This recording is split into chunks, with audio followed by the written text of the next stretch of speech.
and militarist. General Hamilton was a self-made man in an era when the term meant much more. He rose from poverty and an ignoble birth to become a general, a leader, and the founder of our economic and legal system. Who has seen Alexander Hamilton on Broadway?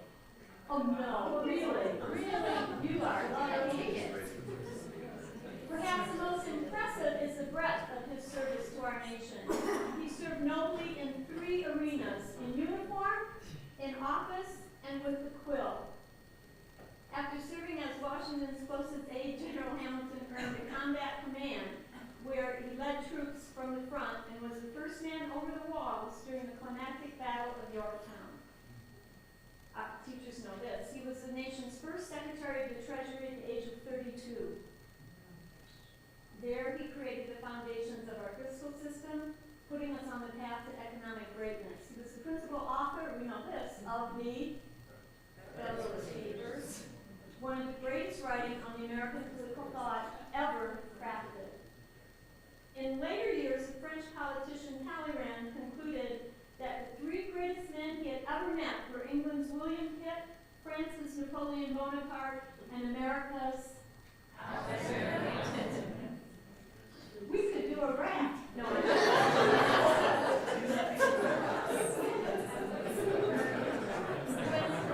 pressed to rank him further, Talleyrand stated he would have Hamilton in first place. Hamilton would be placed first. John Marshall, whom we all know, once said that when he compared himself to Hamilton, he felt as a candle beside the sun at noonday.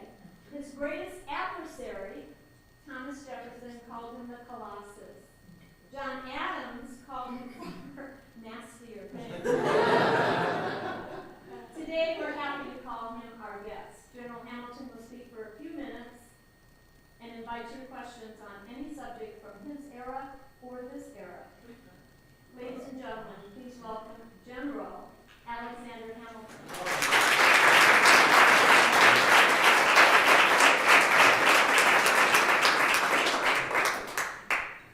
There are women here.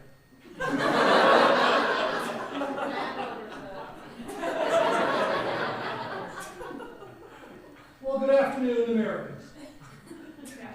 Now, I greet you in that manner because it is the highest praise that I may pay. American. Not Coloradan, or Nebraskan, Virginian, or New Yorker, but American. Alone among the founding fathers, I was not cursed with the burden of a home state. Mr. Jefferson once wrote, "What a difficult thing it is to be 300 miles from one's country." He was in Philadelphia. Speaking of Virginia, in the library in Monticello, he kept the law books of the other states under the heading Foreign Lands. And as President of the United States, referred to the government in Washington City as the Foreign Department. He would have us say the United States are. I believe it vital that we always say the United States is. Your rights should not depend upon the accident of the geography of your birth. And I'm pleased to be here today. I understand a number of teachers in the room. Would the teachers raise their hands? Thank you. I identify you because you've undoubtedly been teaching poorly. And it is not your fault, for you yourselves were taught poorly. When I say George Washington, in your day, an image of a white marble statue in the Capitol or a visage in remote Dakota comes to mind. But when I tell you that I, for whom he was a father in all ways of biology, once said of him, he is the most horrid swearer and blasphemer, a man capable of purple and volcanic rages. I think this makes Mr. Washington more interesting, not less. Mr. Jefferson gave 3 speeches in his life, each failed miserably. And he would have already failed this one, for his voice never carried past the first row of seats. And so I'm pleased to be with you because I hope to correct your teaching in a bit. One should never make the mistake of dying before one's enemies and allowing them to write your history.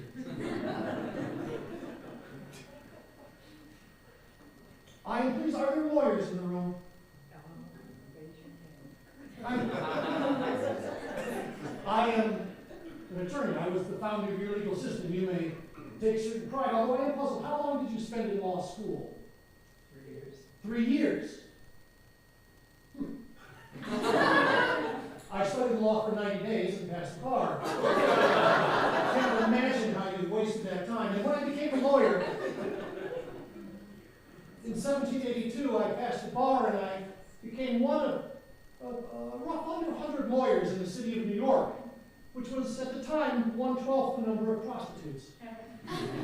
Now I'm told that in your day the ratio is reversed. And it is not entirely clear that this is an improvement. I'm pleased to be with you in the American West. I did not visit this land in life, but I knew that we were destined to occupy. I wrote that salvation of this nation depends upon men who are continental in their thinking. Mr. Jefferson, with his love of geometry, would have loved your state. He believed through the industry and dedication of the settlers of the East Coast that we would reach the Pacific Coast or California within 900 years. I believed him far too pessimistic and believed that the first settlements would appear within 300 years. What a remarkable thing to see what you've accomplished. And I'm pleased to be here because I will confess at the end of my life, a shadow would fall across it both publicly and privately. Privately, my son, Philip, my firstborn, a remarkable lad, had died in a duel defending my honor. He died in agony, his mother on one side and me on the other. My eldest daughter, Angelica, lost her mind with grief. And for the remainder of her sad life, she wore the clothing of 1802 and sang pianoforte, playing the songs of that year again and again. When she would die 50 years later, one of her sisters would say, her suffering is now at an end. Financially, I was in debt, although certainly not on Jeffersonian scales. I had purchased 30 acres of land in Harlem, and in 3 years I had grown $18 worth of strawberry and asparagus. And I wrote to a friend, I am as ill-suited to be a farmer as Mr. Jefferson is to be at the helm of the nation. And publicly, my great enemy, Mr. Jefferson, was president, and most galling with my help. In the vile election of 1800, I assume that no one in this room, certainly not the ladies, are ruffian enough to ask a question later about Mr. Burr or Maria Reynolds. This gentleman has a tinge of ruffian about him.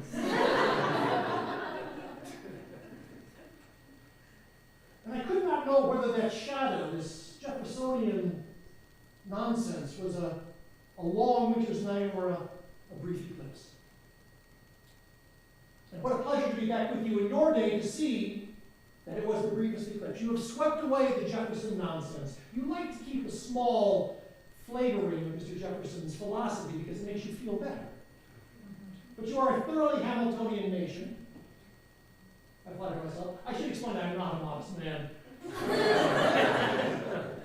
I once remarked that I knew of my intellectual gifts. I only wonder why I am not more handsome. But you are the richest, the safest, the wisest, the most capable nation, not simply on earth, but the earth has ever known. And you owe that, I flatter myself, to the Hamiltonian system. The fundamental difference between Mr. Jefferson and myself was a vision of human nature. Mr. Jefferson believed that man is basically good. And if government would simply get out of the way, greatness is possible. I believed, as I wrote in Federalist number 6, that man is ambitious, vindictive, and rapacious. And that the government is required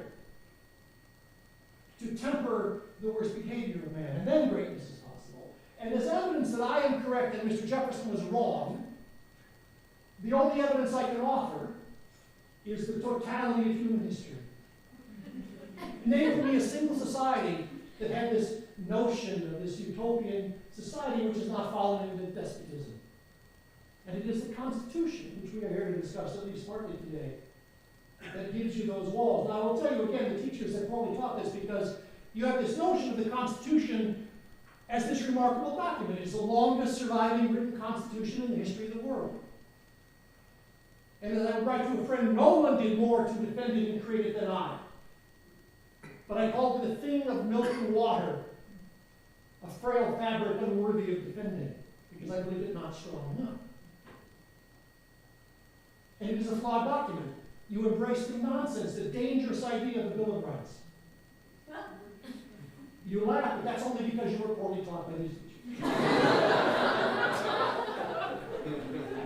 I will go on at length on the Bill of Rights if you wish later. I should explain.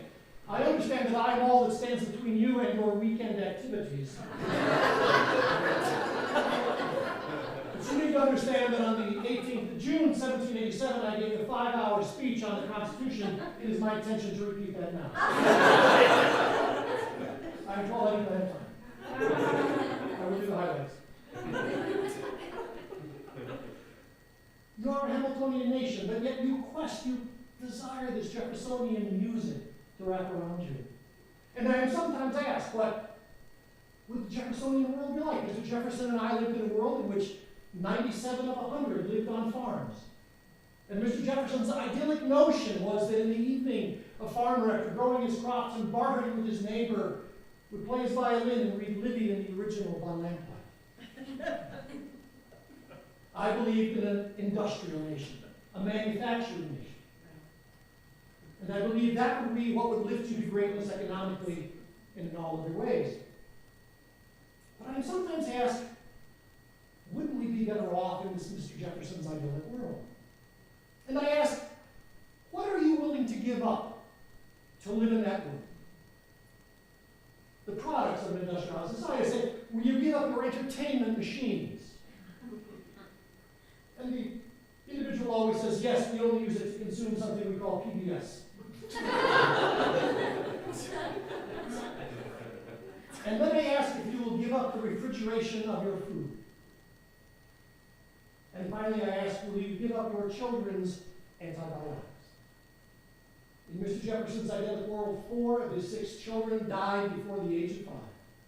For illnesses cured in your day by a single visit to a physician. One surviving daughter dies in childbirth, causing Mr. Jefferson to note, all that I am now hangs by a single thread. I argue you are better off in a society in which there are farmers, of course, but in which it is fundamentally a manufacturing society based on a strong constitutional foundation. And so I'm pleased to be with you to correct the public record. I'm pleased to be with you to see what you have become. You have reached California, although I'm told many of you wish you had not. And I'm pleased to now discuss with you this constitutional notion. I am told that you've all read the Federalist Papers. So I may quote from any one of them, and you will recall. I don't know why you would laugh at that now. I will tell you one more story of my youth in terms of my dedication to education, which I assume would be echoed by this audience. My parents were married, but not to one another. My mother, Rachel Levine, had been forced against her will to marry at 16 to a brutal man who beat her. She bore him one son, my half-brother Peter, and she fled. There, in the Caribbean, she met my father, James Hamilton, with whom she truly loved. He was the grandson of a Scottish lord. In fact, I would later write when Mr. Adams was chirping on about me. Oh, he was a violent man. He said of me, he called me that little man, though I was taller than him. He called me the most indefatigable intriguer in the United States and perhaps the world. He said there are not enough whores in Christendom to draw off my superabundance of secretions. And most famously, he called me the bastard brat of a Scotch pen. I simply referred to him as your rotundity.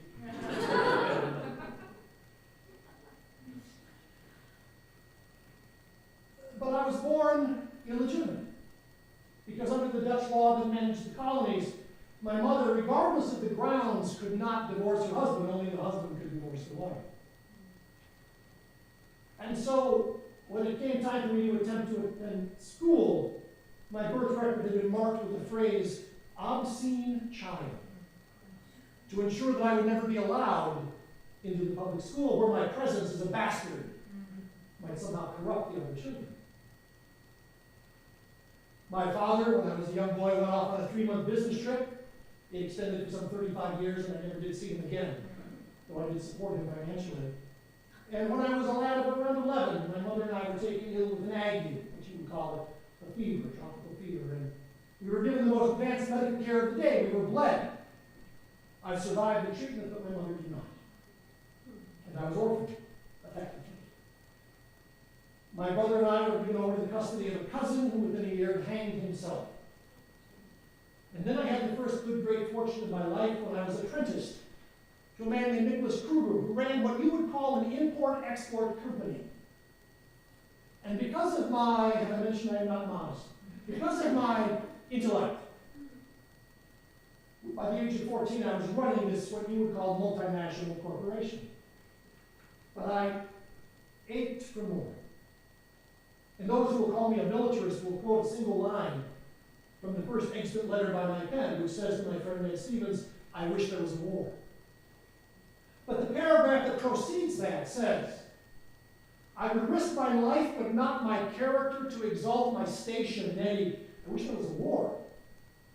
Because in my day, for someone born an obscene child, the military offered perhaps the only route to honor, to credibility, to respect. Mr. Jefferson's first memory is being carried on a silken pillow by a slave woman. Mine is growing up in the desperate poverty of the Caribbean, on an island of 600 whites and 15,000 enslaved Africans. And I grew up with an intense loathing of slavery. And I don't argue that I do not criticize Mr. Jefferson completely on slavery. He once said, "It is like holding a wolf by the ears. You dare not hold on, but you cannot let go." But I believe among the founding fathers, while there were other abolitionists, I know of no other that believed in the literal equality of black and white. And in writing letters in an attempt to raise our former slaves, our slaves as soldiers in the American Revolution, I said, I believe their natural faculties and facilities to be the equal of ours. And any disagreement is a function of our education, a radical notion for this day. But I knew that I wanted greatness, and by the time I was a lad of 16, it had been decided by Mr. Kruger and a reverend on the island and others that because I was so, how shall I put this, remarkable, my education must continue. The only schooling I had was a single semester at a Hebrew school by a kindly Jewess who allowed me to attend. So it was my intention to attend Princeton University, then known as the College of New Jersey. This is where the Reverend had gone, Mr. Kruger had a connection, and so I presented myself to the Reverend Witherspoon after I completed my earlier education at the Elizabethtown Academy, and so I asked him, the teachers here, how long does a student spend in your school system? 12 years. 12 years. I studied 9 months, completed your K through 12 curriculum. And presented myself at Princeton to the Reverend Witherspoon and said, I wish to be admitted with a student status as special, because I am better than your previous students, and I wish to take the courses I wish, in the order I wish, the manner I wish, and when I finish with you college, I will tell you, and you may award me my degree. And he was agreeable. But he took it to the Board of Trustees, and they remembered a young man several years earlier, not quite as brilliant, who had suffered what one might even call a nervous condition after attempting to study. His name was James Madison, and they declined. And so I attended King's College, and then was Columbia University, which I did not graduate because I went to war, or War Liberty. And so I have always had a passion for learning, a passion for the law, a passion to achieve better than I was born. And that, I believe, is the core of this country, the core of the Constitution. Now, I will tell you that I was born into a world in which information traveled at 5 miles an hour. Your world is remarkable in so many ways, but it echoes my vision throughout society. And so I'm pleased to be with you in this Hamiltonian nation. If there are questions or comments or observations, I would be very happy to entertain them for the next bit of time. I'm sorry, intimidated, you're ruffian. And for those of you who are teachers, I would ask you, if your students were in an audience with Alexander Hamilton and none raised their hand, what would you say to him or her about their shyness? I can insult them further. It's necessary. Citizen. Would you care to Now, in my day, sir, a gentleman would stand. But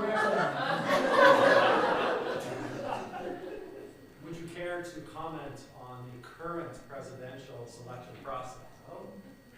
would I care to comment on the current presidential selection process? No, sir. I will tell you about the first president, and you may judge how you have risen or declined. General Washington was the indispensable man. He is the only person now that can truly be said, without him there is no American Revolution. Without him we are Canada in your view. A man of stunning bravery, a man of incredible strength of character. At the Battle of Monmouth Courthouse, 2 buttons were shot from his jacket with me by his side. Can you imagine how your history would have pivoted had a single British soldier aimed 2 inches to the right? But in your day, you do it differently. And I say this with all compassion. It is entirely your fault. We created a system in which what I call the rich, the wise, the well-born could ascend through their own capabilities. I would use myself as the prototypical example of what one can achieve in the United States of America. And we assumed that you would continue to have high standards for whom you elected to office. I am told that in your day, you despise your Congress.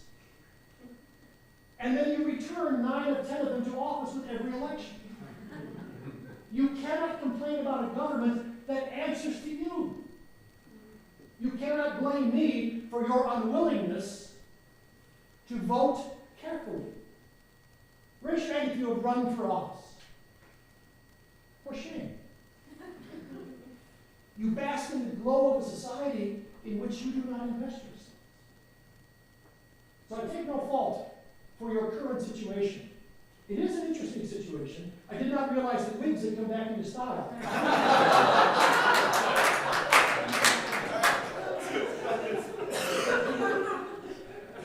Other observations or questions? Sir. Again, gentlemen's rise. So, wanting to build off of his comment just because of our current system, does that mean that it just supports your idea more that we should have a king or someone like that who runs the I will say this to that comment. In life, I was engaged in 11 affairs of honor, only one of which ended in a duel. Had that comment been made in life, the count would now be 12.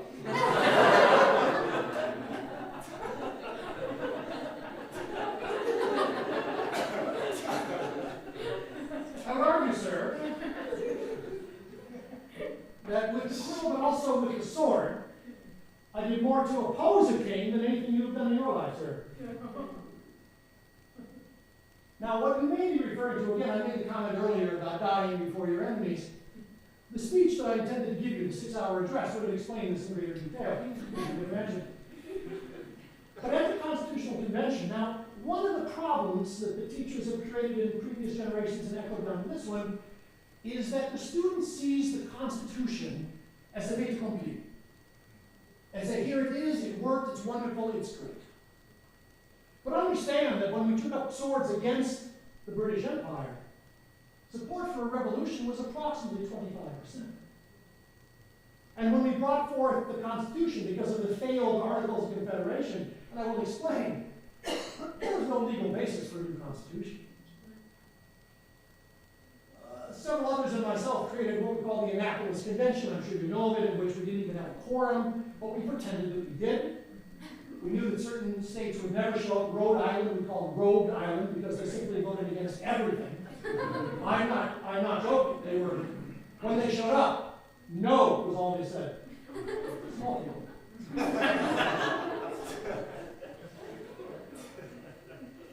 But our Constitution was very much at risk. And at the convention, there had been 2 notions put forward. What has been called the New Jersey Plan, which is a warmed over Articles of Confederation, stronger, just like a few minor details, and the Virginia Plan, similar to what we ultimately adopted with a few changes as well. And these were battling back and forth. And on this day in June, when I gave my address, I spoke about a very strong government, a far stronger central government. I talked about a president for life, governors for life, senators appointed by presidents. I believe the state should be what I call reduced to mere administrative units. And I agree with this notion. You're right, Jeanette, very right, where you were born. Now, your ilk argues that this is because I was a militarist, a monarchist, and I wanted a dictator. Other observers have suggested that suddenly this extreme plan made the Virginia plan seem like the centrist compromise, which was reasonably promptly adopted. You may draw your own conclusions. But then each of the states began the ratification process, and the anti-federalists, I wish there was a more vile term for these people, because I hate the word federalist being in there, because federalist is something to be proud of. But the anti-federalists argued for the Articles of Confederation, in which we had states making their own currency, where there were bridges with gates across between New York and New Jersey, where you'd have to exchange your money, one colony for the other, where no money was raised for the common defense. The only thing that prevented our takeover by the most petty European power was the accident of geography we call the Atlantic Ocean. And this is the thing. So clearly a stronger constitution was needed. And as the states began to ratify, it was clear that the anti-federalists had drawn their line in the sand on this Bill of Rights.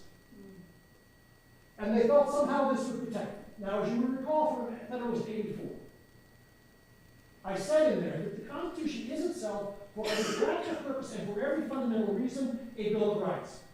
And in two ways. There are a number of rights specifically mentioned. No bills of attainder, no titles of nobility, no ex post facto laws. But more importantly than those details is the system of government it creates, in which it does not need a Bill of Rights guaranteeing that I may shave in the morning because the Constitution does not say that I mayn't. And when you add a Bill of Rights, you create a fundamental danger. And that danger is that a future despot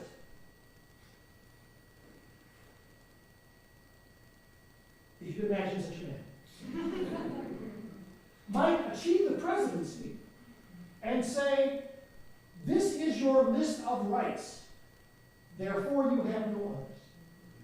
You have the right to speech, it says nothing of the right of song, protest sign is not listed.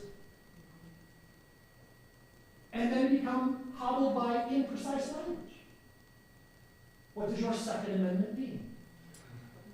In our day, the notion was that it would require of the populace enough weaponry that they could bring down the government should it become tyrannical.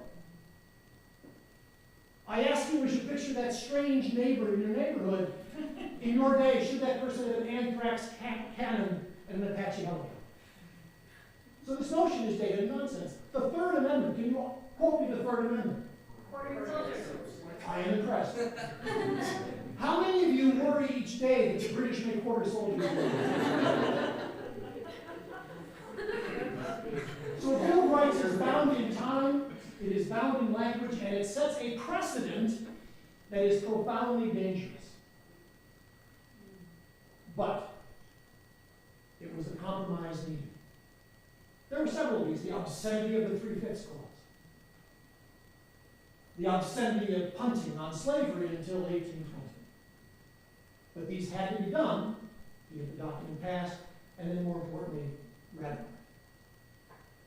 And so the McKinsey Convention went on for week after week, largely because I kept talking, because I was waiting and waiting and waiting for one thing, Virginia.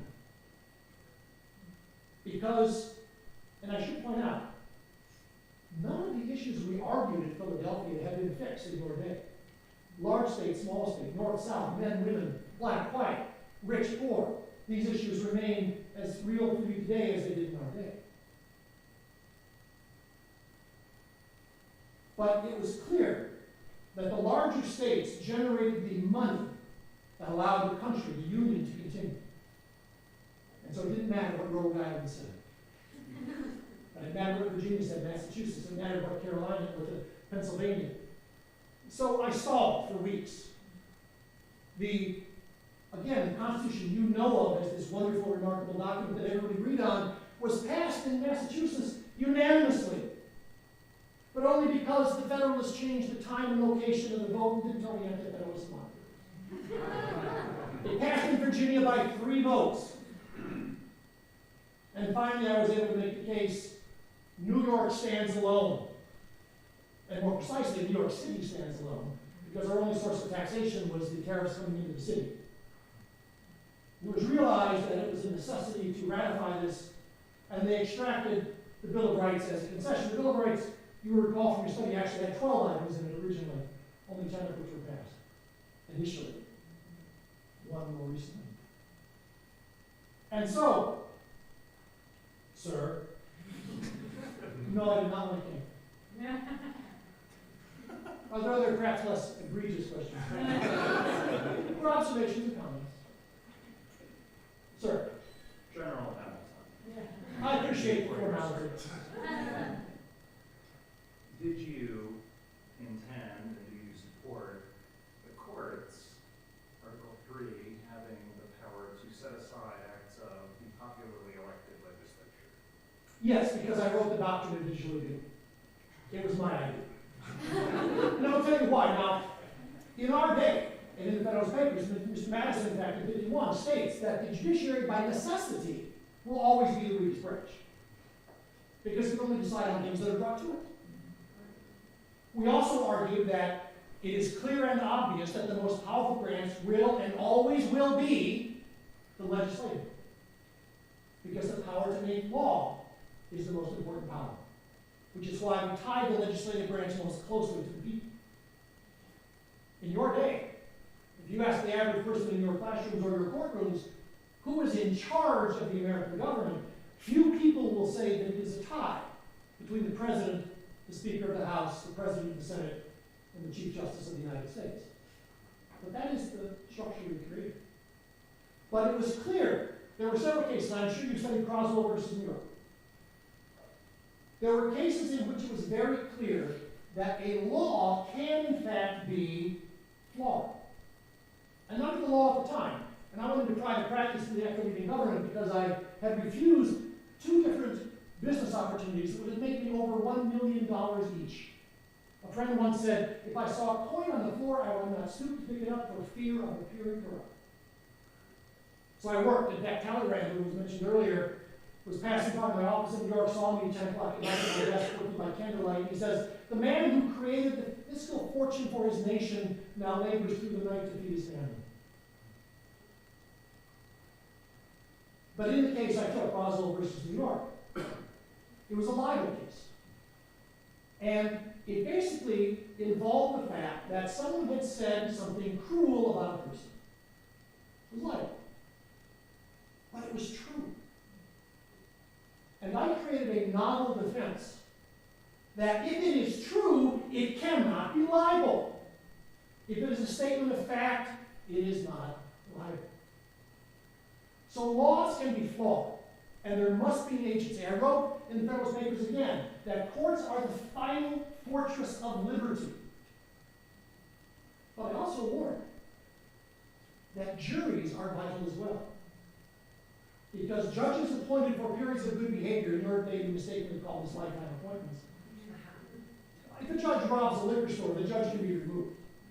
They don't have to die. Although some should.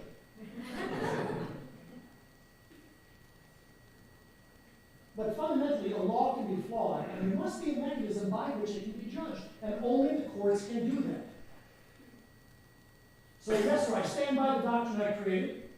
I believe the notion of judicial review is critical in your day. And I noticed that your judgment on the concept of judicial activism directly relates to whether or not you agree or disagree with the court's action. If you agree with the court's action, it is a proud and important judgment about the protection of liberty.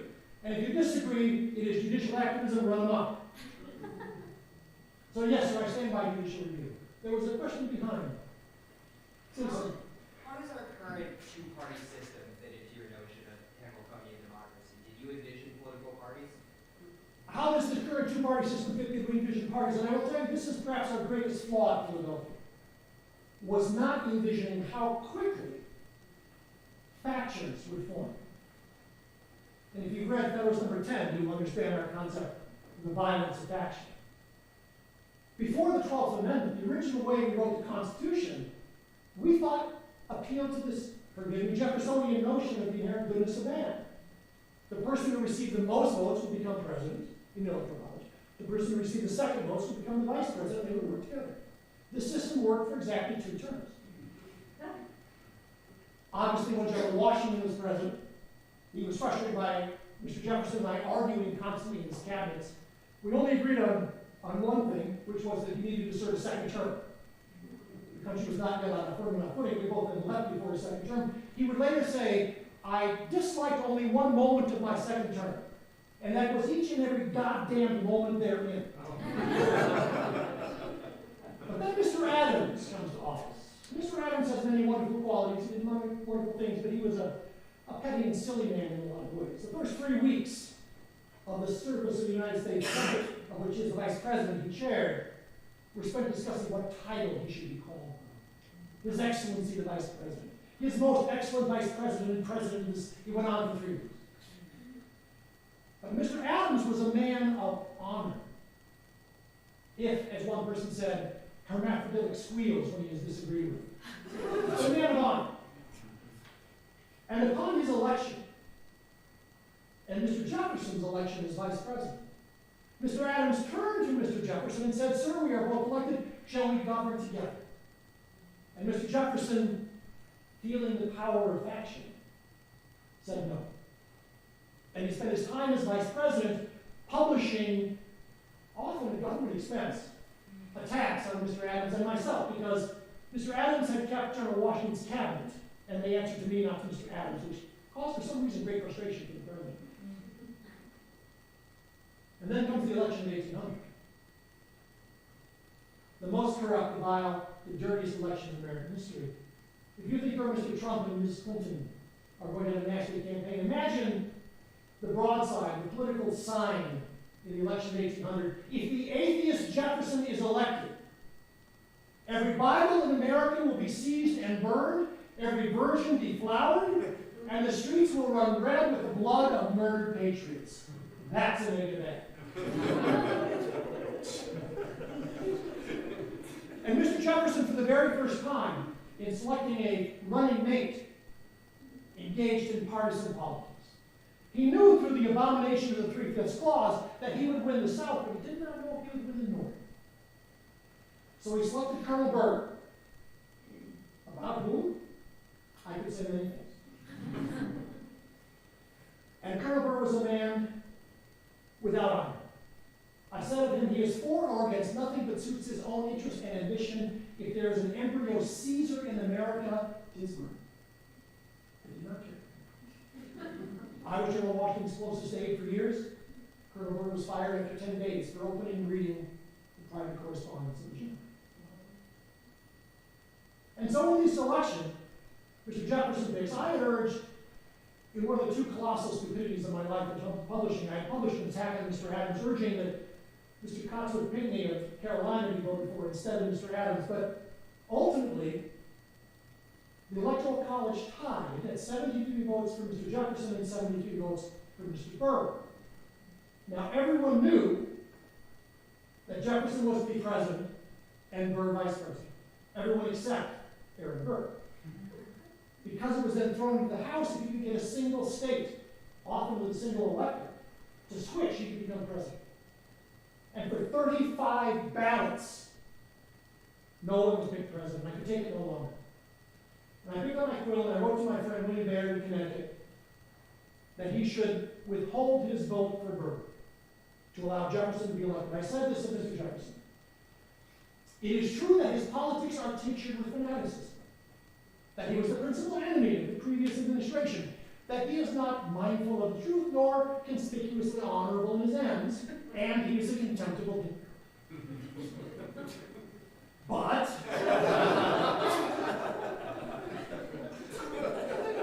by every virtuous and prudent calculation, Mr. Jefferson is to be preferred. He is by far not so dangerous a character and has pretensions to character. I wonder if that letter could be written in your day.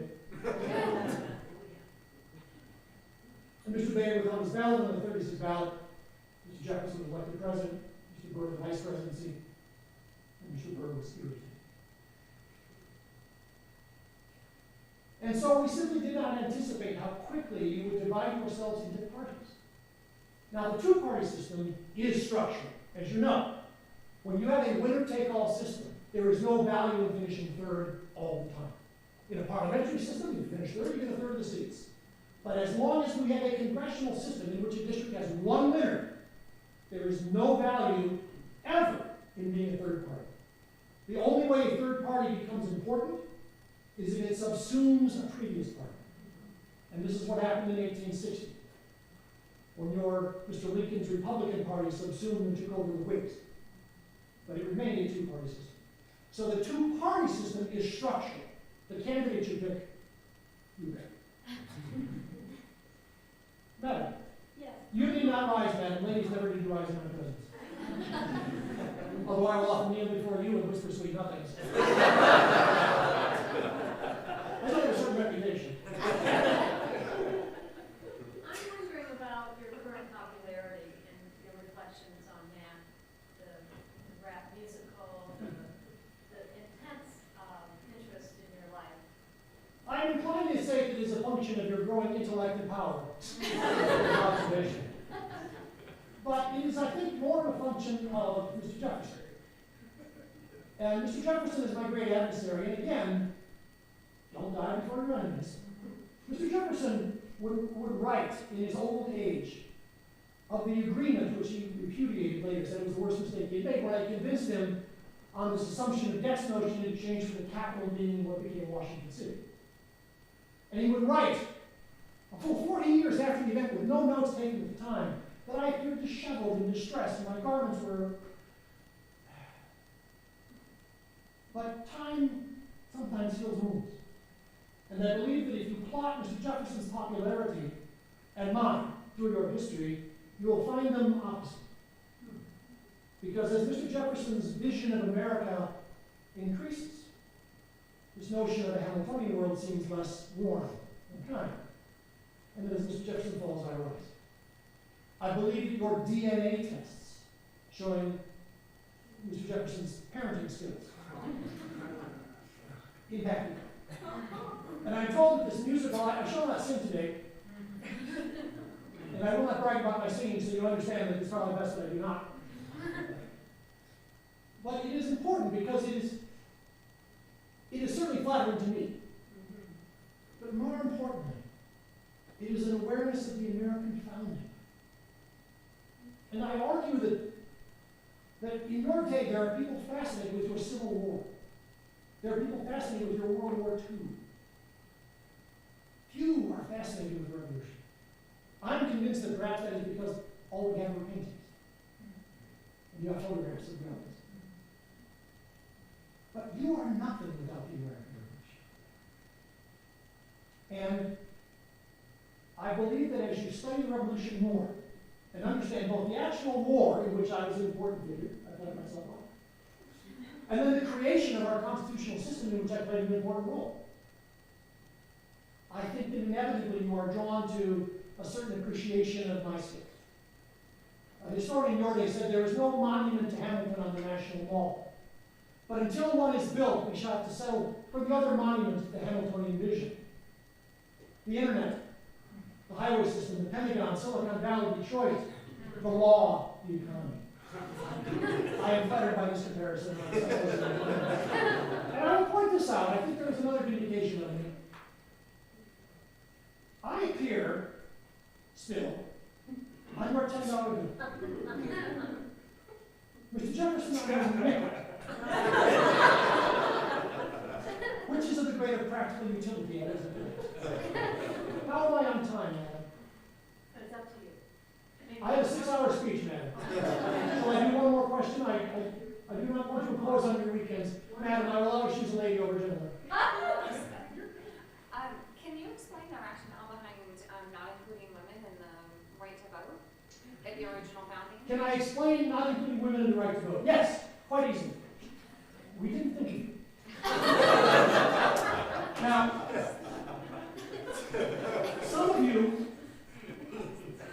will look at Mrs. Adams, famous Remember the Lady's Letter. But you may well remember it wrong. She was not talking about the vote. She was talking about the legal doctrine of primogeniture and entail. That's what she was talking about. She wanted it legal for women to inherit. It never occurred to Abigail Adams to ask for the vote. I will say that between Abigail and her husband, the less capable was elected president. But she did not care for me at all. But I ask this. Let us assume that it is 500 years in your future. And in that distant time, everyone knows, morally, in their hearts, that the election age should be 10. That to allow anyone older than 10 not to vote is a fundamental violation of morality. Now, when they look back at your age, shall they judge you horrible bigots? Or shall they use a lens of time to understand your thinking? It would never have occurred to us to include women in our government. But frankly, it would never have occurred to most women. Not because they were not capable, but because it wasn't our society. And I ask you this, if I lower you in a balloon into 1787 at the convention, with all the knowledge you have, with all the wisdom you have, do you have the words to convince them to give women the vote? I ask you to look at this through a lens of time that is at least somewhat flattering. And now I would say a few last comments. I have mocked you mostly this gentleman, but I have mocked you a bit, but I've also attempted to inspire me. Because, as I mentioned earlier, you have a profound disadvantage when you think about the Constitution, when you think about this country, because you know it worked. You don't remember the struggle it took. You don't remember that when people signed their names to documents back then, it mattered. There are many false stories. But one that is true is that John Hancock, in affixing his large signature to the Declaration, said, "I shall write it large so George III can read without spectacles." That's what you know of the story. But the remainder of the story is that John Hancock, at that moment, was the wealthiest man in the colonies. And he funded the revolution from his pocket. And by the end was utterly destitute, died completely bankrupt and impoverished. That's what it means to make a commitment. You are the sons and daughters of people who took on the most powerful military the world had ever seen for one simple idea. If you breathe, you should breathe free.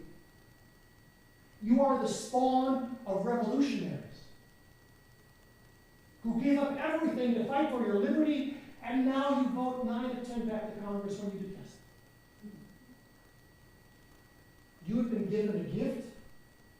You will pass it on to the next generation. I just encourage you to embrace it and live it. I thank you.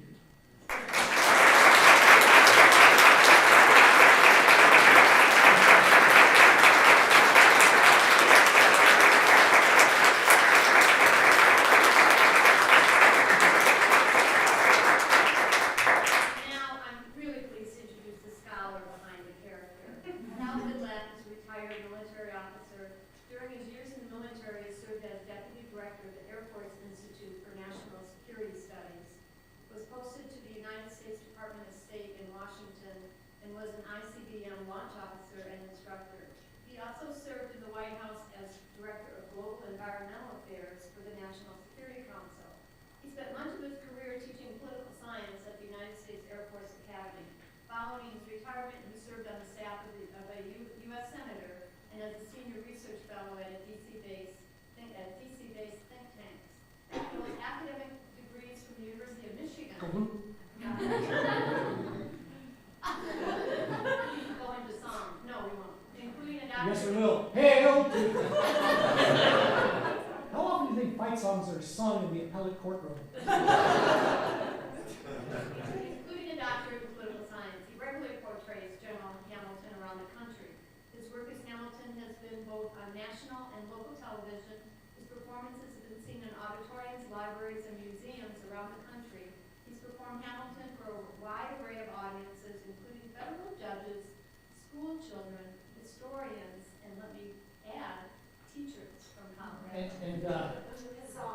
Yeah, so, thank you. The method I do is called Chicago. Actually, the guy named Clay Jenkinson, you may hear on the radio doing Jefferson, he got me into this, because he wanted someone to argue with. Basically. And you know, I tried to get him to join you. Right. I would do this. Wait, this is being recorded. Right, Clay. And as Clay training, I mean, I don't know what all the Clay is, a mentor. We have those three segments, the statement, then the Q&A, and then the out of character. And the out of character is important for a couple of reasons. Primarily is to mention things from our perspective, we think Hamilton might have gotten wrong. Also to make sure no one slashes my tires. I insulted half the population of this country. I parked about 3 blocks away. For example, Hamilton was clearly wrong in the Bill of Rights. I think his argument is fascinating. But it's not a completely ridiculous argument. I mean, I want to be nonpartisan, but Mr. Trump talking about limiting the freedom of the press, which he thinks he can do within that context, because he's thinking about what it says the press can do. Doesn't say what they can't do. So I think he was probably wrong on that. But the larger answer to the question about his popularity, I do think that one of the scholars wrote a book before the DNA on Jefferson's. Ron Chernow. No. Chernow. No, this is a woman at Yale, I think. Well, it was about Jefferson's kids. And then the DNA came through, and what's fascinating is, again, I think the reason this works is twofold. One, as I mentioned earlier, nothing's been fixed. Everything they argue about Philadelphia, we're still arguing about today. But the other is to make these people real people. And when you hear that Washington was the most horrid swearer and blasphemer, and I tell you that in every writing, and I like doing this to conservative audiences, every writing that Washington ever made, there's one word that never appears: Jesus. Not once ever did Washington refer to Jesus. So, when people say we were founded a Christian nation, I put out the Treaty of Tripoli, which John Adams signed, was ratified by the Senate. It begins with this sentence: given that the United States was in no way founded a Christian nation.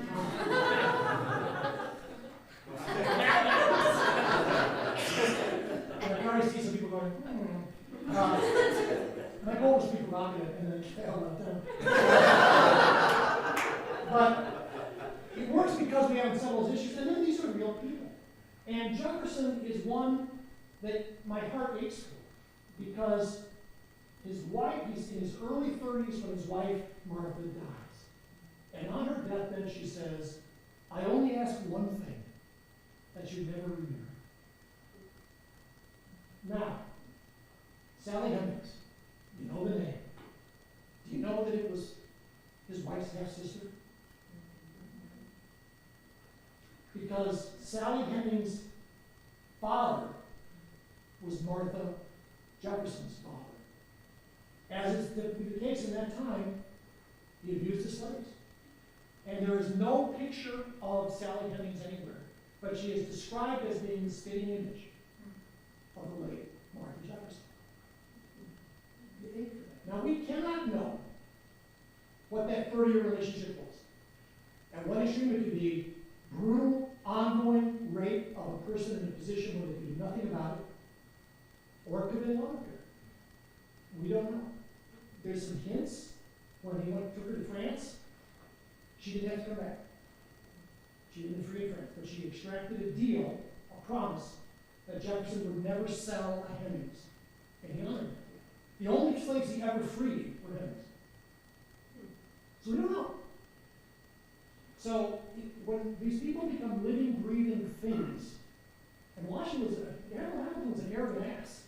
You loved him or you hated him. You were drawn to him or you were repelled. There was no middle ground. His closest friend, Gouverneur Morris, who was a senator, he was Senator Gouverneur.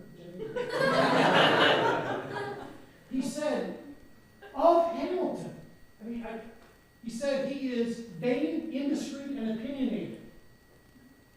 Of his best friend. Gouverneur Morris was interesting because he had a peg leg. He had lost a leg in a carriage accident. And as the story goes, he was leaving by a back door when the husband was coming in the front door.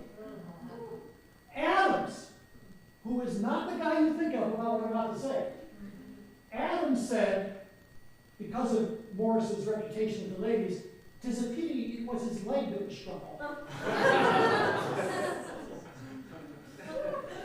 They're real people with real passions, real desires, and I encourage you to study them. If there are any last questions for me as Bidlack, I'm happy to try to answer them, but otherwise I'll let you go to your weekend. Have a lovely weekend.